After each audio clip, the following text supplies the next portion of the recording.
ঢাকা বিশ্ববিদ্যালয়ের শিক্ষার্থী ও ছাত্রদল নেতা শাহরিয়ার আলম সাম্য হত্যার বিচারের দাবিতে আবারও শাহবাগ থানা ঘেরাও করেছে শিক্ষার্থীরা। দুপুর 12:30টার দিকে বিশ্ববিদ্যালয়ের রাজু ভাস্কর্য থেকে একটি মিছিল নিয়ে তারা শাহবাগ থানার সামনে এসে অবস্থান নেন।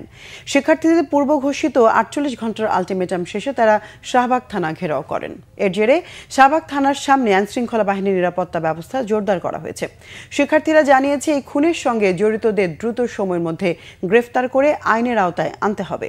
এর আগে মঙ্গলবার রাতে সোহরাওয়ার্দী উদ্যানের মুক্ত মঞ্চের পাশে দুর্বৃত্তের ছুরিকাঘাতে ঢাকা বিশ্ববিদ্যালয়ের শিক্ষার্থী ও স্যার এ এফ রহমান হল ছাত্র দলের সাহিত্য ও প্রকাশনা সম্পাদক সাম্য নিহত হন।